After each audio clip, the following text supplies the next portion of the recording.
Hi guys, I'm Kimberly, I'm 27 and I'm from Manchester in the UK. I have decided to do this vlog and set up this channel for people like myself who may be struggling from infertility for numerous reasons. My personal reason is that I have a diagnosis of PCOS, polycystic ovary syndrome. I also have hypothyroidism, which I was diagnosed when I was 15. I have anxiety, which came from nowhere a few years ago, so I'm on medication for that. I also have IBS, which can be quite bad, and I've had that for a number of years. And I also have lichen sclerosis. Lichen sclerosis, not many people I think have really heard about it. It is a autoimmune disease or condition where the cells in your skin become they like tell each other they're a threat, so they attack each other. And this for me is in my nether region,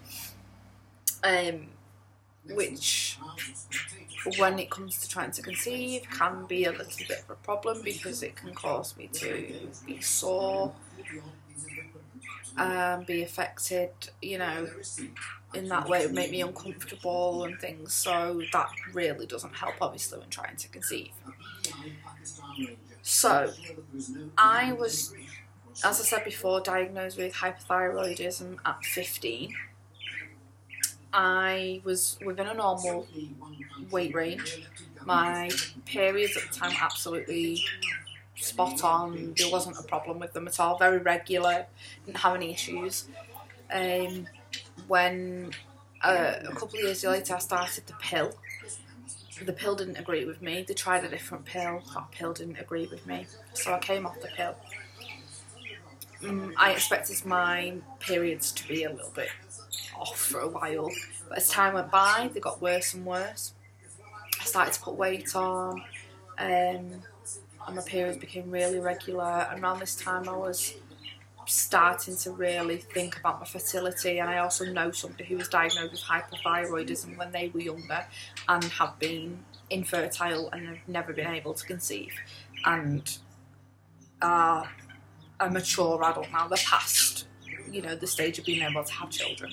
So I started to think about this. So I went to the doctors, discussed my fertility, but with regards to my thyroid. However, the doctors, you know, said, "Oh, you're far too young to be worrying about your fertility. You know, come back in a few years, you're absolutely fine. You know, as long as your levels are okay with your thyroid, you'll be absolutely fine, no problems." So I went away. Obviously, I wasn't on the pill at this point. However, I never felt pregnant after a while, which at the time, I did want children. I was studying to go to university and things, so I was kind of at the point where I felt something was wrong with my fertility. So if it happened, that would have reassured me, and that would have been a good thing for me, even though it wasn't necessarily planned. It was a case of, if it happens, great. If it doesn't, okay, let's see, something maybe not right here. So I went to university, nothing happened. And then went back to the doctors. They'd done some blood tests, sent me away. Didn't really give me an explanation, which was really frustrating. Just kind of said, "Oh, your weight's creeping up, maybe lose some weight and your periods should restart again." They didn't. It got worse and worse. My weight continued to pile on. So I then started to really worry. So I went back to the doctors, asked them to do some more blood tests and then refer me to a specialist. I was referred to a specialist. This was about 3 years ago, who looked at my blood test, looked at all the previous blood tests that I'd had at the doctors about 5 years previous, when I first started to have these issues. And he said, that I had a diagnosis of polycystic ovary syndrome. So I was quite shocked, and he explained that this had been known for a few years now. Through the doctor, he read out the doctor's notes about how they discussed from one doctor to another that I'm showing, you know, showing clear signs of polycystic ovaries, blah blah blah. So I was taken back, as you can imagine, absolutely gobsmacked. So he asked me then, he wanted me to have an ultrasound, a transvaginal ultrasound and a high COSY, and that he would also more than likely start me on metformin. So I went back, was waiting for my appointments to come through, I got an appointment back with my general doctors, and basically went and questioned and asked why on earth they've known for about 5 years that I had polycystic ovaries, yet nothing had been discussed. They tried to say they had discussed it, however, you know, at the time there was something that I said and done that kind of in a way proved that they didn't, and they realised then that actually, you know, they'd messed up and they hadn't told me. They'd discussed between themselves through, you know, reports of my appointments and blood tests. However, they hadn't discussed with me that I had polycystic ovaries, which I was actually still am now really angry about it, because maybe something I could have took things maybe a little bit more serious myself as well as them earlier on before things got this far down the line. So my blood test that came back with high prolactin, high androgen levels. I think testosterone was slightly high. The rest were fine. My partner has had, I think, 2 or 3 sperm analysis tests. Both were really good, like the count and things were really good, apart from his morphology, which is, if you don't already know, the way the sperm are formed, so the shape, they could have 2 heads or a small tail. His were really bad, really bad. So he's now started on vitamins, for men, to hopefully try and help his sperm form better. So that's what we're doing now. That's what he's doing now, sorry. So anyway, I had my ultrasound, and it came back that my lining was quite thick, which they expected because I hadn't had a period for a while, so they weren't concerned about that. I then had my high COSY, which I was really nervous about. However, I took 2 paracetamol half an hour before the procedure. The only part of the procedure I didn't like was when they inserted the catheter. That bit, I'll be honest, I really didn't like. That was only literally 1 or 2 seconds of, oh my god, I don't like this. And literally 2 seconds, and then after that I didn't feel an absolute thing. My tubes were clear, they didn't see any cysts on my ovaries. They didn't see any polyps or fibroids, so they were quite happy with them results. I'd say 20 minutes after, I was absolutely fine after the procedure, to the point they were like, "Are you sure you're okay, Kimberly?" I'm like, "Yeah, I'm fine, I want to go home now." And like, "No, let's just keep an eye on it." I was like, "No, honestly, I'm fine." So I left, went shopping at my local supermarket with my mother. And I'd say 10 minutes after walking round, I was crippled in pain with cramps, really bad. Probably the worst I've ever had. So I went home. But aside from that, the actual procedure itself, apart from that split 1 to 2 seconds maximum, the procedure itself was absolutely fine. So when my doctor received them results, he tried me on metformin. I couldn't tolerate it because of my IBS. Tried me on the extended version of metformin, and I really couldn't stomach that one either. So went back to him, and he basically said that he thinks that the only thing that I need, having looked at my results, is Clomid to make me ovulate. However, he won't give it me until I lose some weight, which I expected. However, you know, it is quite hard. When I first started with taking my fertility really seriously. I used to smoke. I used to be quite a heavy smoker, and this was like 3.5 years ago I gave up smoking.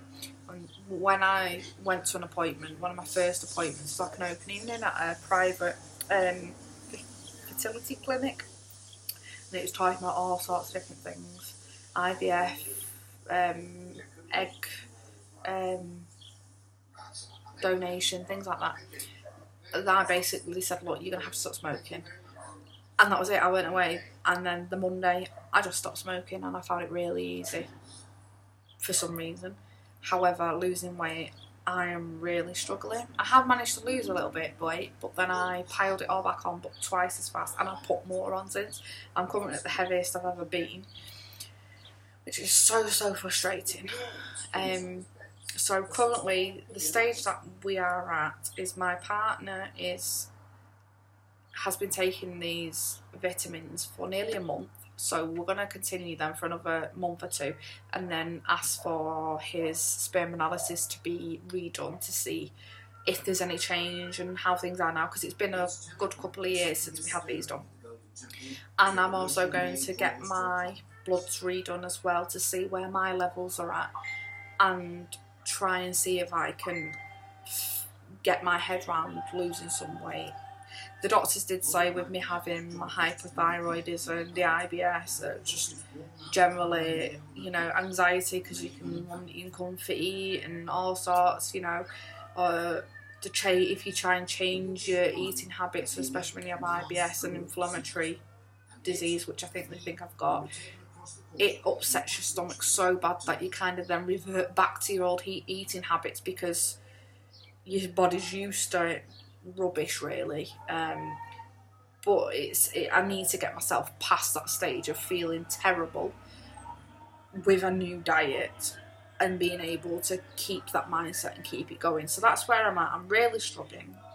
So any support or any advice, I am thinking about doing the Exanti diet, which, if you've not heard of it already, is very much like the Cambridge diet, Lighter Life, Cambridge diet, like that. You don't have to go to the weigh. There's no weigh-in, weekly weigh-ins or consultant. Everything else is basically the same. It's the food packs, like usually 3 a day, if you that kind of thing. I am aware that they are quite extreme, quite difficult at first to get through. Not something you could. I don't personally think you could live forever doing that, and I think when you stop, it is a massive challenge to then convert from food packs back to normal food and maintain weight. However, for now, I feel, just for now, I need to get this weight shifted as much as I can, as quick as I can, in the sense to get into the mode and to be able to go back to my fertility specialist and get Clomid. I have started to take vitamin B complex. I have just received my Ovacitol little packets, which is decairoinositol and myoinositol combined. And also, this past month, I took 5 days worth of Agnes Castors, I think from near the end of my period for about 5 days, then stopped. However, I'm on cycle, I think day 33, 34, still not had an AF yet.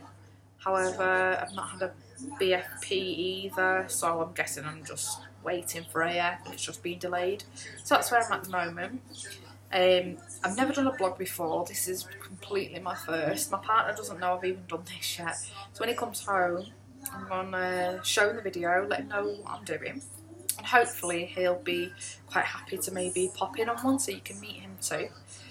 And I'm hoping basically that I can get some subscribers, so I can have some online friends, you know, followers who can maybe discuss certain topics, or if they want to ask me anything, or, you know, hopefully maybe help somebody understand something I might have gone through that they're looking at going through, or if something similar. It'd be really, really nice to kind of have a community of people who kind of get what I'm saying, or maybe even been there and come out the other end, and, you know, have a child now and can maybe give me some hope as well as some other people. So I'm sorry if I waffled a little bit. I've just tried to kind of give you an overview of me and my story, but I hope you like it, and I hope you subscribe. And if you maybe want a certain video about certain things or certain vitamins that I'm taking, please let me know underneath and I'll do my best to sort that out for you. Okay, take care for now. Bye.